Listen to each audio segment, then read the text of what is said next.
अल्हम्दुलिल्लाहि Kaffa वस्सलामुन अला इबादिहिल्लज़ीना इस्तफ़ा अम्मा बअद फ़अऊज़ु बिल्लाहि मिनश शैतानिर रजीम बिस्मिल्लाहिर रहमानिर रहीम अला इन्ना औलिया अल्लाहि ला खौफ़ुन अलैहिम वला हुम यहज़नून फ़क़द क़ाल अल्लाहु तबारक व तआला फ़ी शानि हबीबिही मुख़बिरन व आमिरा इन्नल्लाह व मलाइकतहु युसल्लूना अलन नबी या अय्युहल्लज़ीना आमनू सल्लू अलैहि व सल्लिमू तस्लीमा अल्लाहुम्मा सल्लि अला सय्यिदना व मौलाना मुहम्मदिन व अला आलिहि व अस्हाबिहि व अहल बैतिहि व बारिक व सल्लिम अलैहि।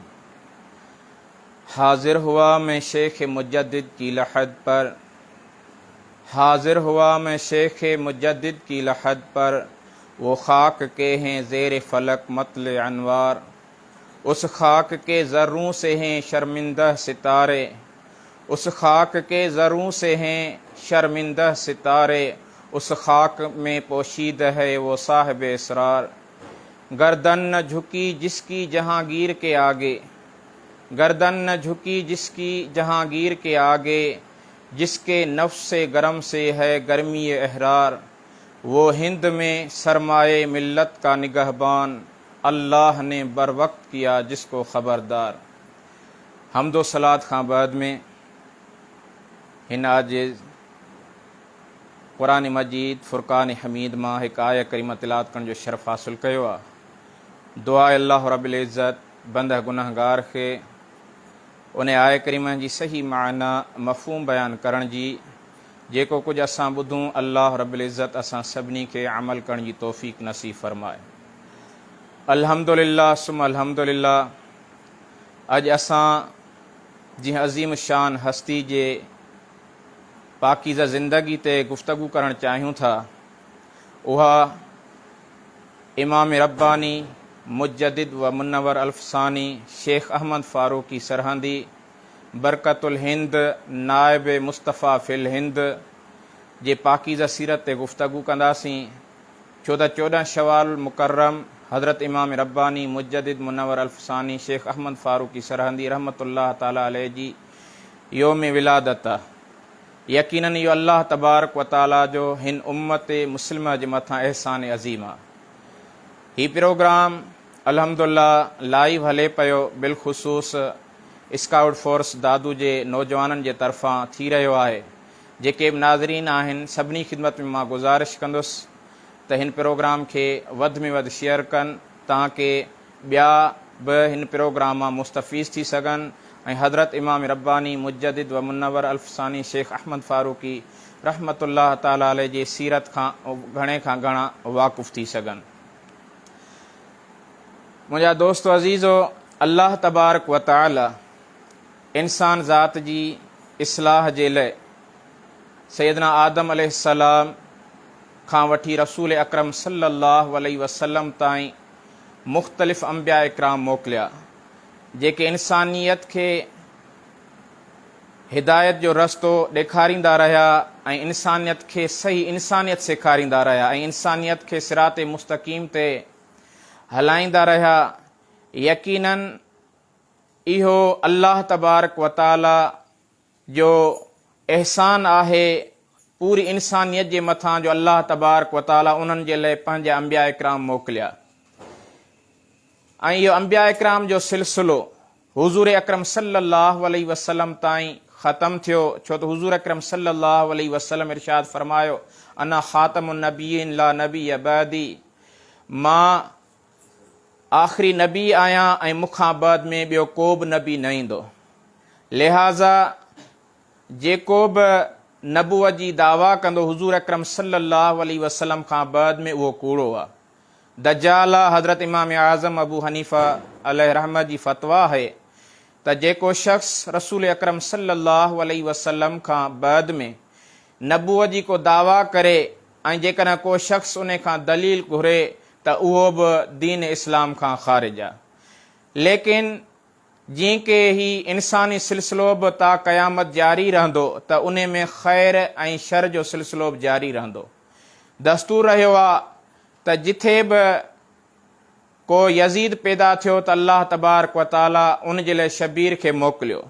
जिथे बि फ़िरौन पैदा थियो त अल्लाह तबारक व ताला उन जे लाइ मूसा खे मोकिलियो। त इहो हक़ ऐं बातिल जो सिलसिलो अज़ल खां जारी आहे। त जॾहिं बदी जारी आहे त उन जी इस्लाह जो सिलसिलो बि जारी आहे। हुज़ूर अकरम सल्लल्लाहु अलैहि वसल्लम खां बाद में इन पैगाम खे, इंसानियत खे सही माना में इंसानियत सेखारण जे लाइ हज़रात अंबिया इकराम खां बाद में हुज़ूर अकरम सल्लल्लाहु अलैहि वसल्लम जे उम्मत जा उलमा इन सिलसिले खे जारी कयो। जो हुज़ूर अकरम सल्लल्लाहु अलैहि वसल्लम इरशाद फरमाइनि था त उलमा उम्मती का अंबिया बनी इसराइल, मुंहिंजी उम्मत जा उलमा बनी इसराइल जे अंबिया वांगुरु कमु करे ॾेखारींदा। त यकीनन इहो अल्लाह तबारक व ताला जो एहसान आहे। अॼु असांजे गुफ़्तगू जो जेको उनवान ऐं गुफ़्तगू जो जेको मौज़ू आहे उहो इहो आहे सीरत हज़रत इमाम रब्बानी मुजद्दिद व मुनव्वर अल्फ़सानी शेख अहमद फ़ारूक़ी सरहंदी रहमतुल्लाह ताला अलैह आहे।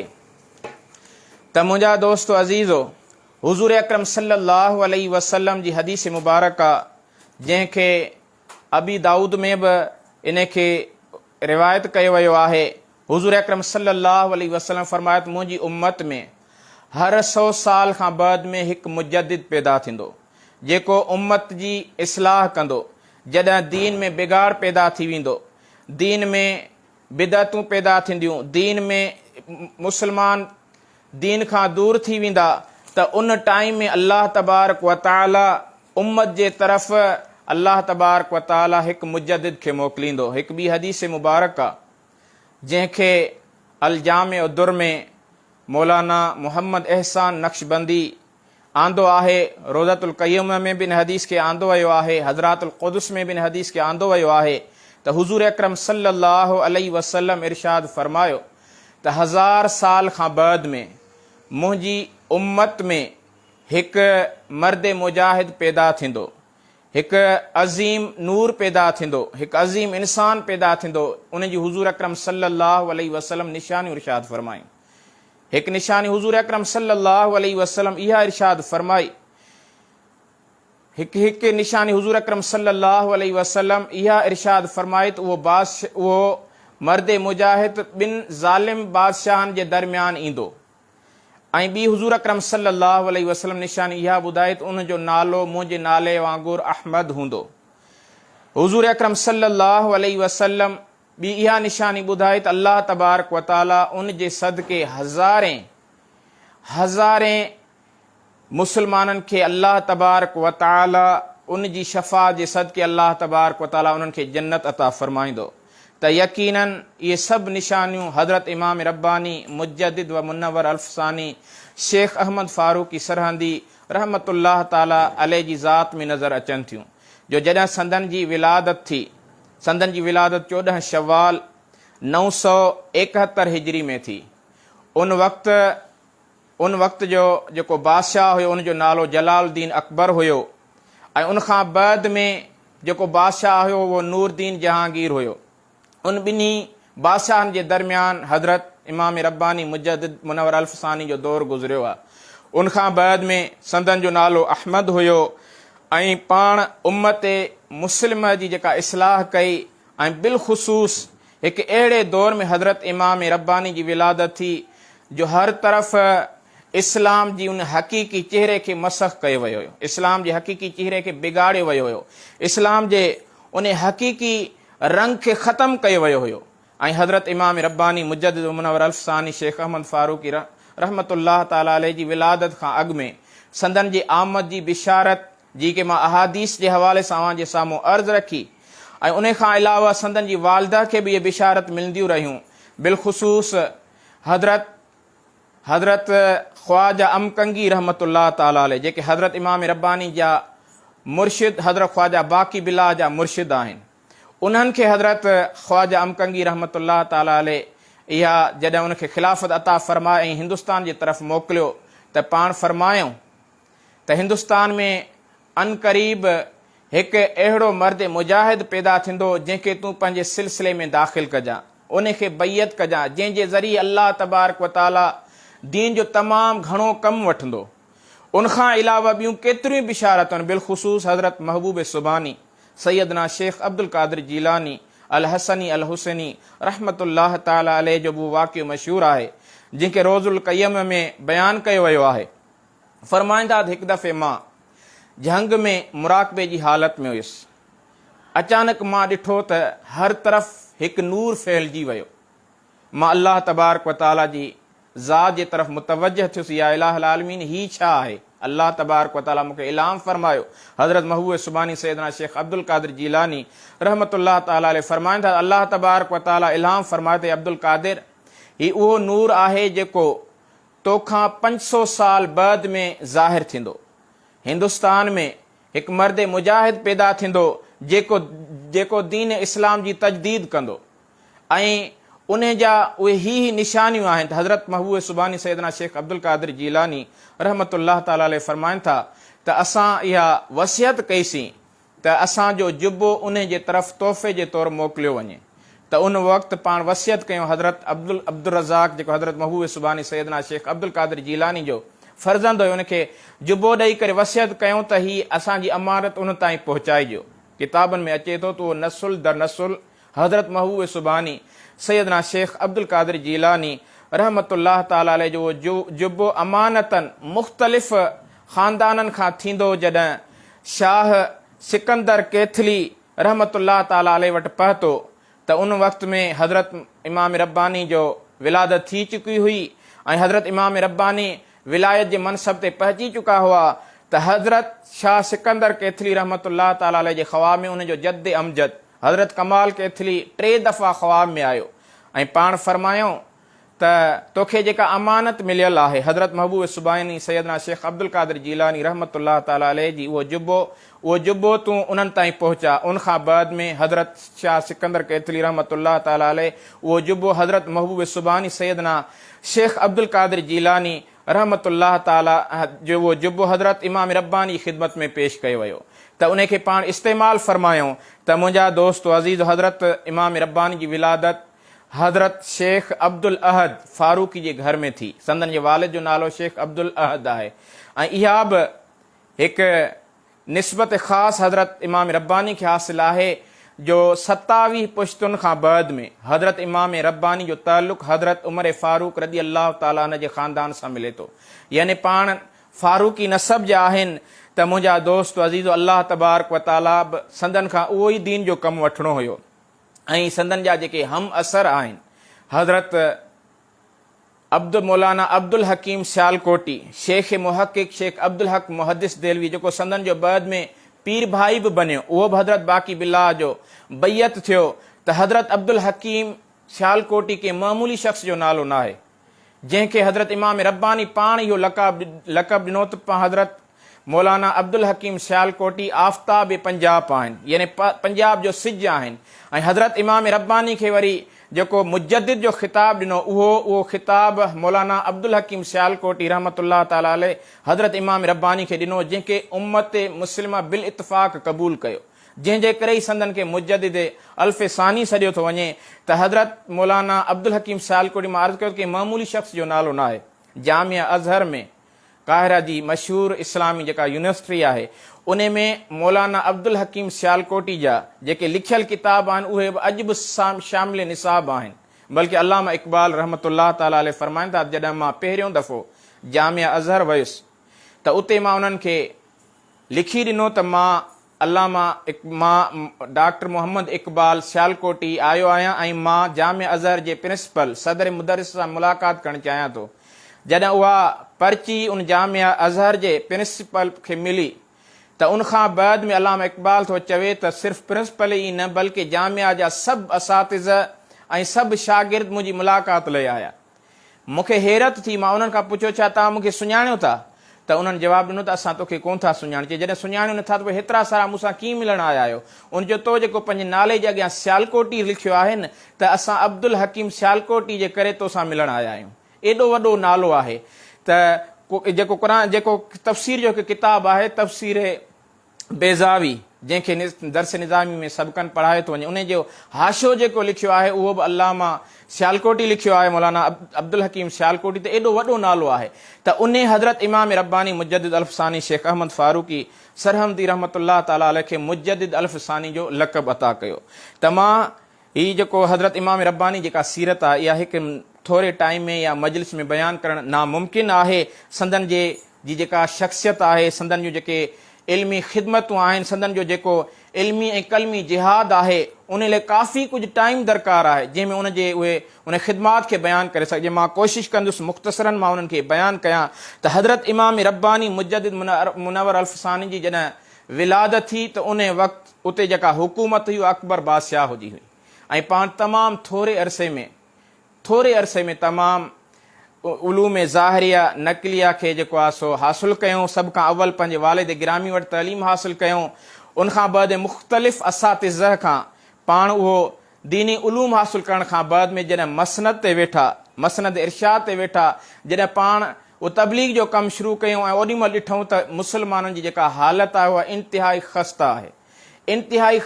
इंतिहाई इस्लाम जे उन हक़ीक़ी चेहरे खे मसख़ कयो वियो। अकबर बादशाह जेको शुरू में त उहो सुन्नी मुस्लमान हुयो ऐं चवनि था त इंतिहाई निकोकार बि हुयो, लेकिन उन बादशाह खे बिगाड़ण में उन दौर जे उलमाए सू जो किरदारु आहे।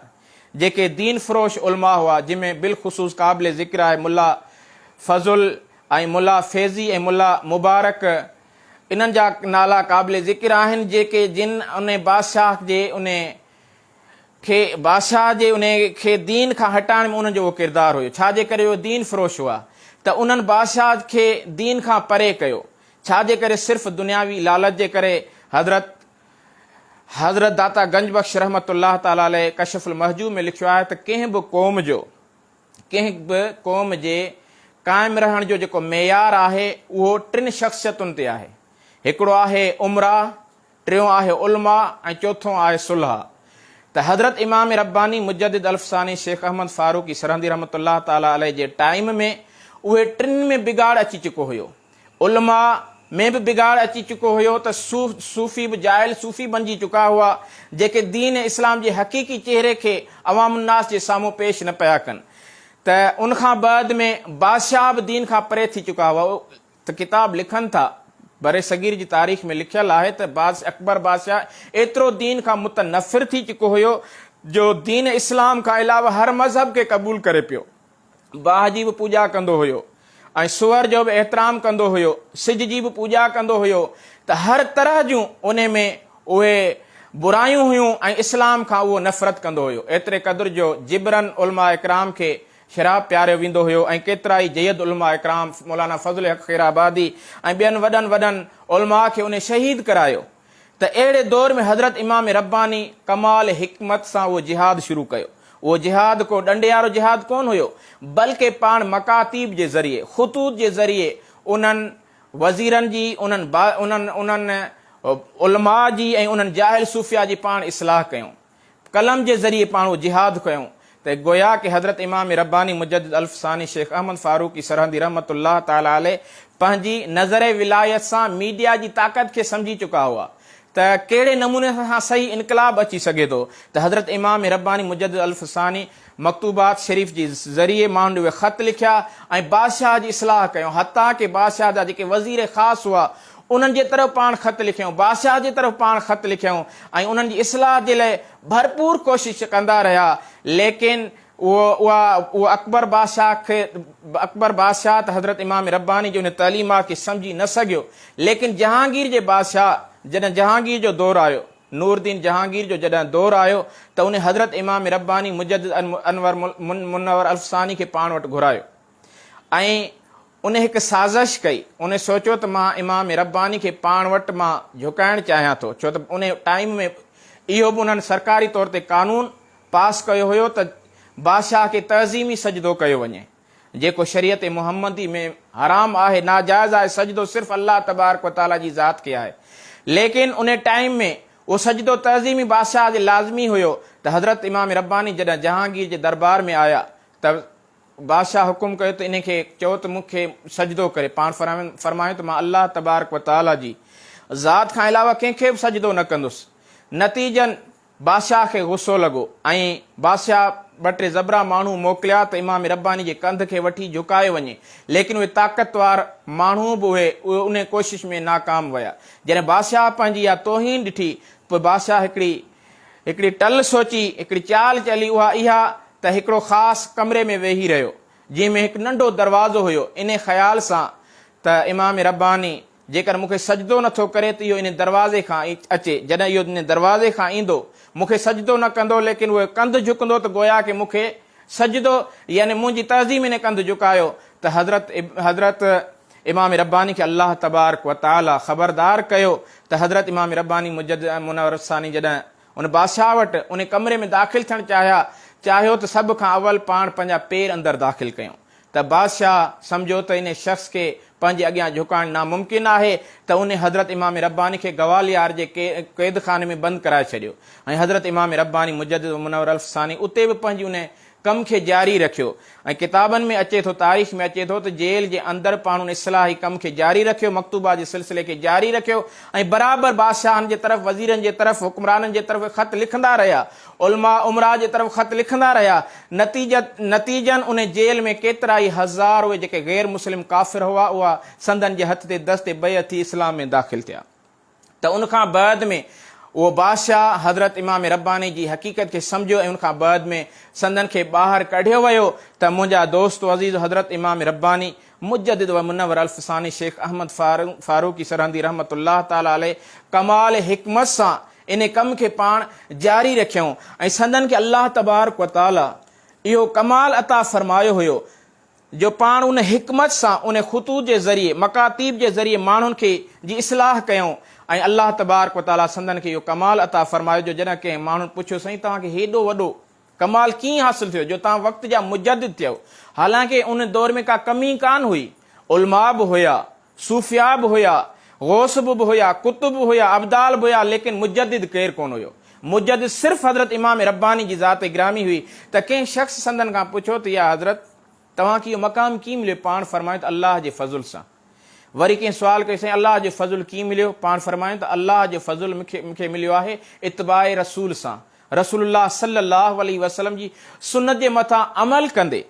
त पाण सुन्नत जे मथां कमाल अमल करे ॾेखारियूं एतिरे क़द्र जो जॾहिं हज़रत इमाम रब्बानी जो वक़्तु आख़िरत आयो, जॾहिं आख़िरी वक़्तु आयो त पाण पंहिंजे फ़र्ज़ंदनि खे घुराए उनखे वसियत पिया कनि। हिकु शख़्स हालत विसाल जे वक़्तु कहिड़ी वसियत कंदो जंहिंजो जंहिं शइ सां ताल्लुक़ रहियो हूंदो। जेकॾहिं को मालदार आहे, को अमीर शख़्स आहे जंहिं सॼी ज़िंदगी दौलत गॾु कई, त उहो जॾहिं मरणु लॻंदो त उनखे पंहिंजी दौलत यादि ईंदी, पंहिंजा पैसा यादि ईंदा। उहो वसियत कंदो भाउ मुंहिंजा फ़िलाणे हंधि अकाउंट आहे, फ़िलाणे हंधि मुंहिंजी प्रॉपर्टी आहे, फ़िलाणे हंधि मुंहिंजो प्लाट आहे, त उनखे सिर्फ़ु दुनिया ई यादि ईंदी। पर जिन सॼी ज़िंदगी दीन जी ख़िदमत कई, जिन सॼी ज़िंदगी सुन्नत रसूल सल्लल्लाहु अलैहि वसल्लम जे मथां अमल कयो, त उन्हनि खे सिर्फ़ु सुन्नत जी ई ताबेदारी हुई।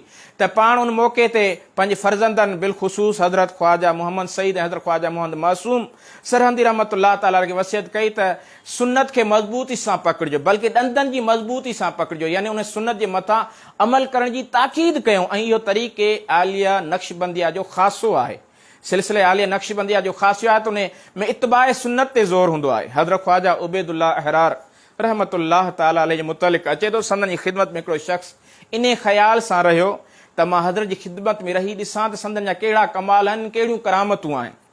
काफ़ी अरसे रहण खां बाद में उहो जॾहिं वापसि वञणु लॻो, चई मां वञा थो, मूंखे हिते त कहिड़ी का शइ नज़र ई कान आई, तोखे कहिड़ी शइ खपे, छा पियो तूं ॾिसणु चाहीं? साईं त मूंखे का करामत ई नज़र कान आई। पाण फरमायो भला हेतिरो अरसो जेको तूं असां वटि रहियो आहीं, छा तूं असांखे ॾिठो आहे को अहिड़ो कमु जेको ख़िलाफ़ शरअ कयो हुजे? पाण फरमायो उन शख़्स जवाबु ॾिनो न। पाण फरमायो इन खां वधीक ॿी कहिड़ी करामत थी सघे? हा, जेकॾहिं तूं करामत ॾिसणु चाहीं थो त ओॾी महिल पाण वुज़ू पिया कनि, वुज़ू जी तयारी पिया कनि, पंहिंजे ख़ादिम खे फरमायो त असांजो ॾंदण खणी अचो। उहो जॾहिं ख़ादिम ॾंदण खणी आयो त हज़रत ख्वाजा उबैदुल्लाह अहरार रहमतुल्लाह ताला अलैह उन ॾंदण खे ज़मीन ते उछलियो। जॾहिं ज़मीन ते उछलियो त उहा ज़मीन जुंबश करणु लॻी, हरकत करणु लॻी, जज़्बो करणु लॻी, त उहो शख़्स बेहोश थी किरी पियो। त उन पाण जॾहिं उहो ॾंदण खयो त उहा ज़मीन जी हरकत ख़तमु थी, उन शख़्स जो उहो बेहोशी जॾहिं ख़तमु थी, होश में आहे। पाण फरमायो छा थियो? पाण उन शख़्स अर्ज़ु कयो साईं मां हिते अजीब कमाल ॾिठो, जॾहिं तव्हां ॾंदण ज़मीन ते उछलियो त पूरी ज़मीन हरकत में अची वई, हीअ छा माजरा आहे? पाण फरमाए त चाहियूं त असां हिन ॾंदण मां केतिरियूं करामतुनि खे ज़ाहिर करे सघूं था, पर इन खां वधीक असां इन ॻाल्हि खे अहमियत था ॾियूं त इन ॾंदण खे असां सुन्नत रसूल मुताबिक़ ॾिनो वञे। असांखे कंहिं करामत खे ज़ाहिर करण जे बजाए असांखे इन ॻाल्हि ते वधीक असां ज़ोर ॾियूं था त इन असां ॾंदण खे सुन्नत रसूल मुताबिक़ ॾिनो वञे त मुंहिंजा दोस्त अज़ीज़ो तरीक़े आलिया नक्शबंदिया जो इहो ख़ासो आहे जंहिंमें के वॾियूं करामतूं वॾियूं दावाऊं न हूंदियूं आहिनि, बल्कि इतबाए सुन्नत ते तमामु घणो ज़ोर हूंदो आहे। ऐं जॾहिं इतबाए सुन्नत आदत बणिजी थी वञे त हज़रत इमाम रब्बानी फरमाईंदा त हिकु दफ़े मां बैतुल ख़ला में वञणु पिए चाहियो। जॾहिं मां बैतुल ख़ला में दाख़िल थियणु चाहियो त इतफ़ाक़ सां ग़लती में मुंहिंजो सॼो पेर बैतुल ख़ला में दाख़िल थियो। अचानक ॾिठो त अंधेरो थी वियो। मां सोचियो त हीउ छा आहे, पहिरियों दफ़ो ईअं थियो आहे जो ॾींहं जे आलम में अंधेरो थी वञे। पाण फरमाए त असां पंहिंजे वजूद ते गौर कयो, ॾिठोसीं त वाक़ई असांजो ग़लती में हुकुम आहे शरीयत जो, जॾहिं तव्हां बाथरूम में बैतुल ख़ला में जॾहिं दाख़िल थियो त पहिरियां खॿो पेर दाख़िल कयो, ऐं जॾहिं ॿाहिरि निकिरो त पहिरियां सॼो पेर कढो। त हज़रत इमाम रब्बानी फरमायो जॾहिं असां खाॿो पेर अंदरि दाख़िल कयोसीं त उहो अंधेरो ख़तमु थी वियो।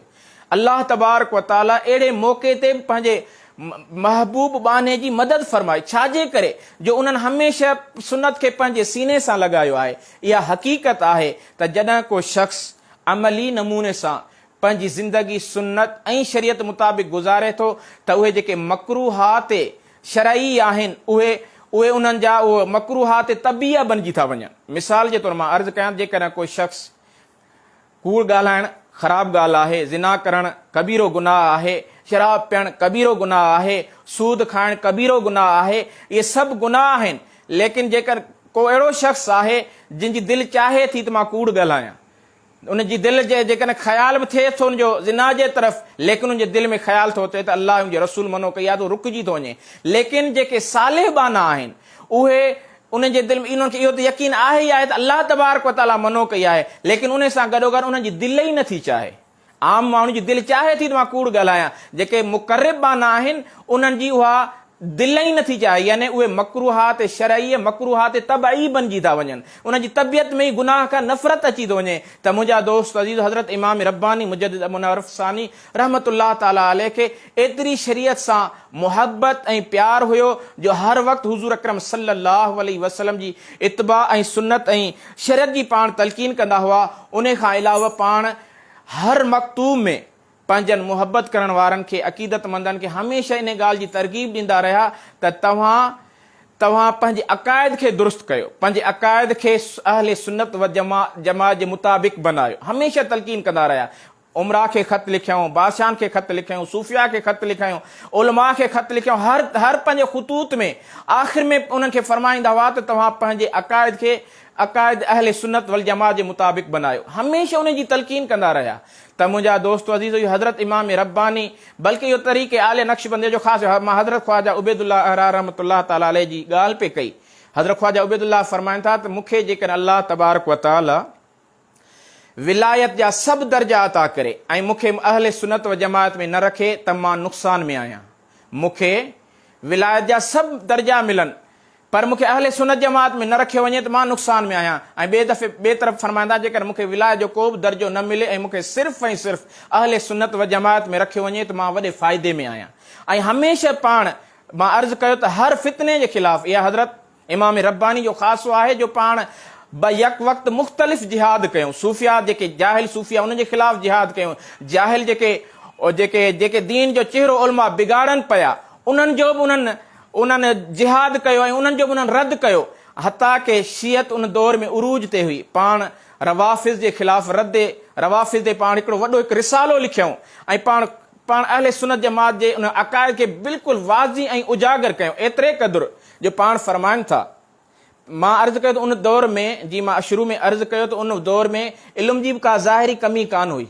वॾा आलिम मौजूदु आहे जेको मां अर्ज़ु कयो बिलख़ुसूस फैज़ी जो नालो वरितो, मुल्ला फज़ुल ऐं मुल्ला फैज़ी। उनजे मुतलिक़ अचे थो एॾो आलिम हुयो, एॾो उनखे इल्मु हुयो जो उन क़ुरान मजीद जो हिकिड़ो तफ़सीर लिखियो जेको तफ़सीर बेनुकात जे नाले सां मशहूरु आहे, जंहिंजो नालो आहे सवातुल इल्हाम।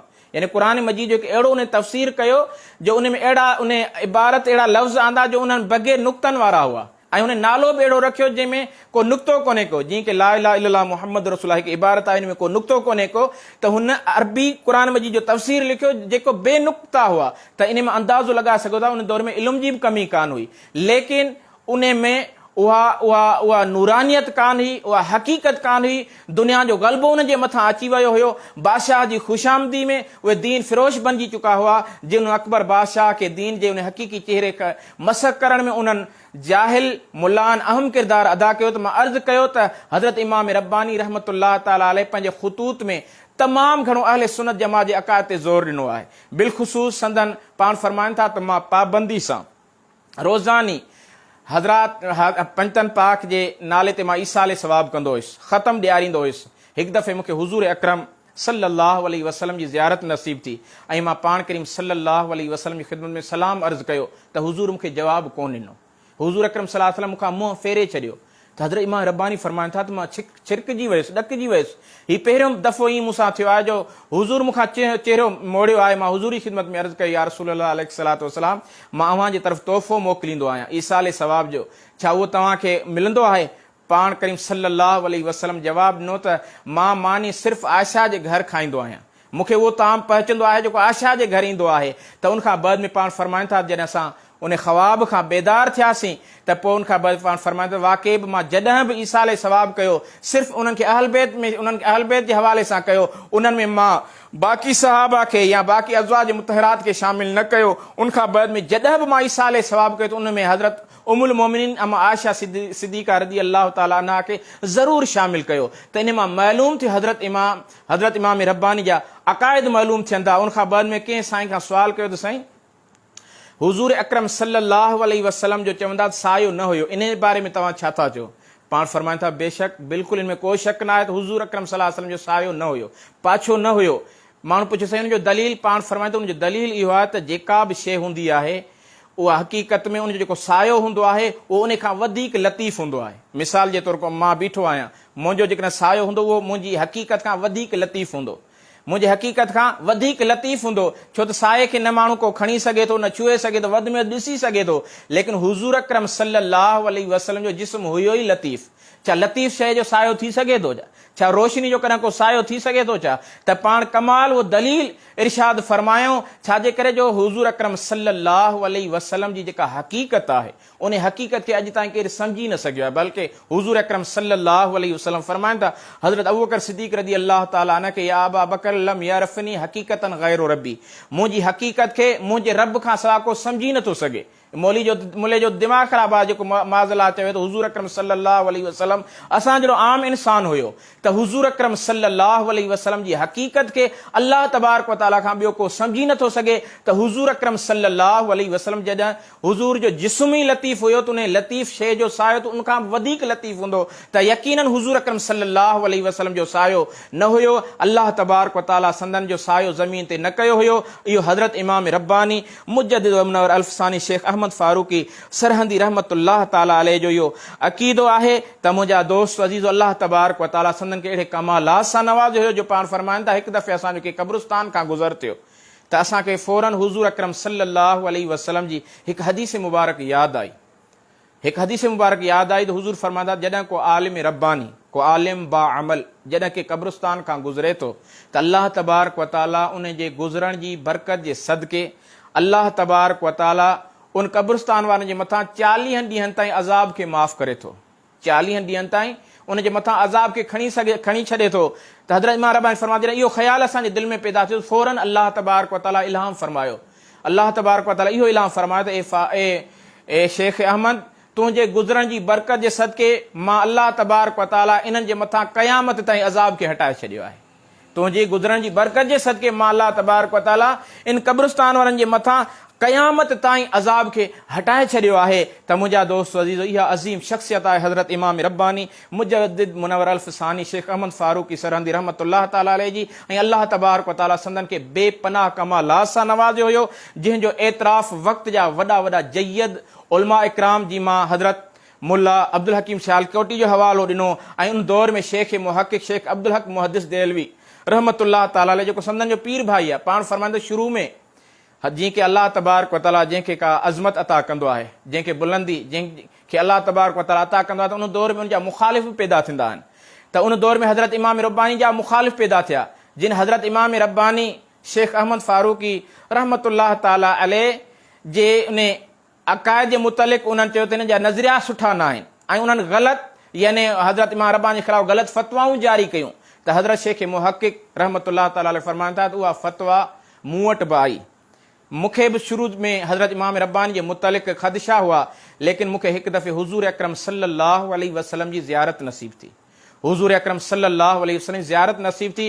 हुज़ूर फरमायो, ए अब्दुल हक, छा तोखे ख़बर आहे त इमाम रब्बानी शेख अहमद फारूकी सरहंदी हिंदुस्तान में असांजा नाइब आहिनि, असां उनखे पंहिंजो नाइब बनाए करे मोकिलियो आहे। त उनखां बाद में शेख मुहक़िक़ फरमाइनि था त मुंहिंजे दिलि मां उहो जेका गिर्द गुबार हुई, जेका इमाम रब्बानी जे मुतलिक़ जेके ख़दशा हुए, सभु ख़तमु थी विया ऐं मां संदन सां मुतअल्लिक़ थी वियुसि। ऐं संदन जे मुर्शिद हज़रत ख्वाजा बाक़ी बिल्ला रहमतुल्लाह ताला अलैह, जेके संदन जा मुर्शिद ऐं पाण फरमाइनि था त मूंखे पंहिंजे मुर्शिद जॾहिं मोकिलियो हिंदुस्तान, पाण फरमाइनि त हिकु अज़ीम मर्द मुजाहिद तुंहिंजो बैयत थींदो, उनजो नालो ॿुधायऊं।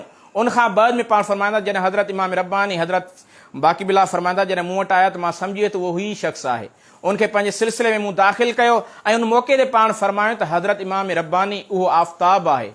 हज़रत इमाम रब्बानी आफ़ताब अस्त, उहो सिज आहे जंहिंमें मूं जहिड़ा केतिरा ई सितारा गुम आहिनि। यानी संदन खे तलाश हूंदी, जॾहिं पंहिंजे मुर्शिद जो हुकुम फरमाए त संदन खे तलाश हूंदो हुई, ॻोल्हींदा हुआ त हालांकि हमेशह मुरीद शेख जी तलाश में हूंदो आहे। हज़रत इमाम रब्बानी सिर्फ़ु मुरीद न आहिनि बल्कि पंहिंजे शेख कामिल जा मुराद आहिनि। त हज़रत बाक़ी बिल्ला रहमतुल्लाह ताला अलैह जा मुराद आहिनि, बल्कि हज़रत बाक़ी बिल्ला फरमाईंदा जॾहिं अल्लाह तबारक व तआला रोज़ महशर मूंखां पुछियो त ए बाक़ी बिल्ला तो दीन जी कहिड़ी ख़िदमत कई, तो छा आंदो आहे, त हज़रत बाक़ी बिल्ला रहमतुल्लाह अलैह फरमाईंदा त मां इमाम रब्बानी खे अॻिते कंदुसि। या इलाहुल आलमीन, मां मुंहिंजी ही समर आहे, मुंहिंजी ही तबलीग आहे, मुंहिंजी ही महिनत आहे त मुंहिंजा दोस्त अज़ीज़ इहो मक़ाम ऐं मरतबो अल्लाह तबारक व तआला हज़रत इमाम रब्बानी खे अल्लाह तबारक व तआला अता कयो हुयो। गुफ़्तगू तमामु डिघी थींदी, मां उनखे मुख़्तसिर कयां त हज़रत इमाम रब्बानी शेख अहमद फारूकी सरहंदी रहमतुल्लाह ताला अलैह जो हिन बरे सगीर जे मुस्लमान जे मथां तमामु घणो एहसान आहे ऐं इन जो एतिराफ़ हज़रत शाह वलीउल्लाह मुहद्दिस देलवी रहमतुल्लाह अलैह कयो आहे। पाण फरमाइनि था त हज़रत इमाम रब्बानी शेख अहमद फारूकी रहमतुल्लाह ताला अलैह जेकॾहिं न अचनि हा त अॼु जेको बरे सगीर में पाक हिंद में जिन मस्जिदुनि मां जेके आज़ानूं अचनि थियूं, ख़ानकाह में जेके ज़िक्र जा हल्का लॻनि था, मदारिस में जेको काल रसूल सल्लल्लाहु अलैहि वसल्लम जो दर्स हले थो, इहो कॾहिं बि असां न ॿुधी सघूं हा जेकॾहिं इमाम रब्बानी असां वटि न अचनि। उहे जेकॾहिं तबलीग न कनि त पाण पूरी ताक़त सां पूरी कुवत सां उनखे फितने खे ख़तमु कयूं ऐं कमाल हिकमत सां। ऐं हालांकि उन दौर में संदन जा उन तबलीग जे ज़रिए हज़ारे बल्कि लखनि में मुरीद थी चुका हुआ, चाहिनि हा त पाण हिकु मुस्लिह जदोजहद करे सघनि पिया, लेकिन पाण हिकमत अमली सां किरदार साज़ी जो कमु कयूं, रिजालकारी जो कमु कयूं, अहिड़ा फ़र्द तयारु कयूं जेके बादशाह खे फेराए उन जे तरफ़ अचनि। छाजे करे जेकॾहिं पाण उन टाइम में उन बादशाह जे खे ताक़त सां जेकॾहिं उनखे पंहिंजो उन अक़ाइद इस्लामी अक़ाइद ते आंदो वञा त मुमकिन आहे का बग़ावत पैदा थिए हा। उहा जेका रही सही कसर कमज़ोरी सही मुस्लमान जी हुकूमत हुई, जेकॾहिं उहो हज़रत इमाम रब्बानी का अहिड़ी जदोजहद कनि हा त मुमकिन आहे उनजो को फ़ाइदो का ॿी कुवत वठे हा, मुमकिन आहे हिंदू बरसर इक़्तिदार अची वञनि हा, या मरहटा अची वञनि हा, या ॿिया गैर बदमज़हब अची वञनि हा। त इहा हज़रत इमाम रब्बानी जी हिकमत हुई। अॼु जे मुस्लिम तहरीकूं जेके बि हुरियत जूं जेके तहरीकूं आहिनि, जेके पूरी दुनिया में आज़ादी तहरीक हली रही आहिनि, उन्हनि खे हज़रत इमाम रब्बानी जे इन फ़लसफ़े मां इन तरीक़े मां सबक़ हासिलु करणु घुरिजे त इनक़लाब पंहिंजी ज़ात खां आणणु घुरिजे। इनक़लाब उन अंदरूनी इनक़लाब हूंदो आहे, उन्हनि जे किरदार खे अॼु इहो आहे त किरदार तुंहिंजो जहिड़ो बि आहे वञ फिलाणे खे वञी मारे अचे, न, पहिरियां किरदार साज़ी जो इमाम रब्बानी कमु कयो ऐं अहिड़ा हिकिड़ा फ़र्द फ़रीद तयारु कया जिन उन बादशाह जे बिल्कुलु उहे जेके उहे बादशाह जा मोतमिद ख़ासि हुआ, जेके वज़ीर हुआ, उन्हनि जी तरफ़ पाण ख़ुतूत लिखिया हुआ ऐं उहे संदन जा मोतक़िद बणिजा। उहो बादशाह जेको सिपह सालार हिम्मत ख़ान हो, उहो संदन जो मोतक़िद बणिजी वियो। त इहा हज़रत इमाम रब्बानी मुजद्दिद मुनव्वर अल-फ़सानी जी कमाल नज़र हुई। त हज़रत इमाम रब्बानी जी जेका तइलीमात आहे उनजो जेकॾहिं मां निचूड़ बयानु कयां, ख़ुलासो बयानु कयां, उहो चंद लफ़्ज़नि में उहो इहो आहे त हज़रत इमाम रब्बानी बल्कि संदन जो किताब मुअब्बदुल मआद आहे, उन में पाण लिखियो अथनि, पाण फरमाइनि था इन ॻाल्हि जी पाण वज़ाहत कई अथनि, पाण फरमायो अथनि त जॾहिं बि तव्हां शरीयत जो हुकुम ॾियो त उन ते एतिरो ज़ोर, उन ते अमल जो एतिरो ज़ोर ॾियो जेतिरो उन जे अमल जे मथां शरीयत ज़ोर ॾिनो आहे। मिसाल जे तौरु जेके फ़राइज़ आहिनि उन जे मथां अमल जो बि एतिरो ई ज़ोर ॾिनो वञे। जेके फ़र्ज़ आहिनि, जीअं निमाज़ फ़र्ज़ आहे, रोज़ो फ़र्ज़ आहे, हज फ़र्ज़ आहे, त उन जे मथां ज़ोर बि एतिरो ॾिनो वञे। या जेके मुनहियात आहिनि जिन खां मनो कयो आहे, शराब आहे, ज़िना आहे, कूड़ आहे, सूद आहे, उन जे रुकजण ते बि ओतिरो ई ज़ोर लॻाए वञे। उन्हनि खे ख़तमु करण जे लाइ ओतिरो ई ज़ोर लॻायो वञे जेतिरो उनजे मथां शरीयत ज़ोर लॻायो आहे। बाक़ी जेके मकरूहात तंज़ीह आहिनि जिन जे मथां एतिरी शरीयत गिरफ़्त न कई आहे, एतिरो उन ज़ोर न लॻायो आहे त असां उन ख़ासि खे छॾे जिन जे मथां शरीयत ज़ोर ॾिनो आहे उनखे छॾे ऐं असां हिकु आम जे मथां ज़ोर लॻायूं। मिसाल जे तौरु मां हिकिड़ो नंढिड़ो मिसाल पेश कयां। जेकॾहिं कंहिं दरगाह ते वञिजे, कंहिं ख़ानकाह ते वञिजे ऐं उतां जा जेके मुरीद आहिनि उहे निमाज़ न पढ़नि, उहे शरीयत जी पासदारी न कनि, त न को उनजे पीर साहिब खे गुस्सो ईंदो, न उनखे का कावड़ ईंदी, न को उनजे ॿियनि उनजा जेके ॿिया दोस्त आहिनि उनखे कावड़ ईंदी। पर जेकॾहिं उहो उन दरगाह जो उहो जेको मुरीद आहे जेकॾहिं उन दरगाह जी ख़ासि क़िस्म जी टोपी न पाए, ख़ासि क़िस्म जी चादर न पाए, त दोस्त बि उन ते नाराज़ थींदा, पीर भाई बि उनजे मथां नाराज़ थींदा। थी थो सघे शे मुर्शिद बि उनजे मथां नाराज़ थिए, भाई हीउ तो छा कयो, तो असांजी निशानी लाहे छॾी आहे। बाबा हो जेको फ़राइज़ क़ज़ा पियो करे उनजे मथां तो ज़ोर कोन लॻायो, बाक़ी जेका गैर ज़रूरी आहे उनजे मथां एतिरो ज़ोर छो थो लॻाई। त हज़रत इमाम रब्बानी फरमाइनि था त जेके शरीयत जा अहम अहकाम आहिनि जिन जे मथां शरीयत ज़ोर लॻायो आहे त उनजे अमल जे मथां बि ओतिरो ज़ोर लॻायो वञे। अञा मां इनखे आसान कयां, मिसाल जे तौरु अलाह न करे कंहिंजे घर खे का बाहि थी लॻे, जेकॾहिं कंहिंजे घर खे का बाहि थी लॻे त सभ खां अवल तव्हां छा कंदो? कोशिशि कंदो त ॿारनि खे ॿाहिरि कढिजे, इंसानी जानियूं जेके आहिनि उहे ॿाहिरि कढजनि। उनखां बाद साहदार शइ आहे, कोई जानवर आहे उनखे ॿाहिरि कढिजे। उनखां बाद में का क़ीमती शइ आहे, सोन आहे, पैसो आहे, उनखे ॿाहिरि कढिजे। ऐं उनखां बैदि में उहे जेके खटूं आहिनि, हंधु बिस्तरा आहिनि उनखे ॿाहिरि कढजनि। ईअं त न आहे जो बाहि लॻे सभ खां अवल ॿी हर शइ पई हुजे ऐं तव्हां वञी हंधु बिस्तरा या खटूं ॿाहिरि कढो, ईअं नथो थी सघे न। त जेका शइ अहम हूंदी उनखे ॿाहिरि कढियो वेंदो। त हज़रत इमाम रब्बानी मुजद्दिद मुनव्वर अल्फ़सानी शेख अहमद फारूकी रहमतुल्लाह ताला अलैह जे तइलीमात जो जेको निचूड़ आहे, जेको ख़ुलासो आहे, उहो इहो आहे दीन जूं जेके अहम शयूं हुयूं जिन ते दीन शरीयत ज़ोर लॻायो आहे उनजे मथां अमल ते बि उनजे मथां एतिरो ई ज़ोर लॻायो वञे। उनखां बाद में हज़रत इमाम रब्बानी जो इहो तरीक़ेकार आहे, बल्कि रसूलुल्लाह सल्लल्लाहु अलैहि वसल्लम जी बि इहा सुन्नत आहे त हर शख़्स जी जेका तव्हां किरदार साज़ी कयो आहे तदरीजन आहिस्ता आहिस्ता कयो। भई यक वक़्तु उनजे मथां उहो तव्हां चाहियो था उहा उनजे मथां उहा शइ इहो अमल थी वञे, उहो नामुमकिन आहे, उहो नथो थी सघे। जीअं की हुज़ूर अकरम सल्लल्लाहु अलैहि वसल्लम जॾहिं ताइफ़ जे तरफ़ तबलीग जे सिलसिले में विया, मशहूरु वाक़ियो आहे त संदन खे केतिरो इज़ायो वियो, केतिरो ॾुखायो वियो, केतिरो तकलीफ़ ॾिनो वियो, हता की जिब्राइल अमीन बि लही आयो, अची अर्ज़ु कई या रसूल अल्लाह जेकॾहिं तव्हां दुआ घुरो, हुकुम कयो त इहे जेके ॿिनि वादियुनि जे दरमियान ताइफ़ वारा रहनि था, असां ॿिन्ही जबलनि खे मिलायूं त इहे इन में पिसजी ऐं ख़तमु थी वञनि।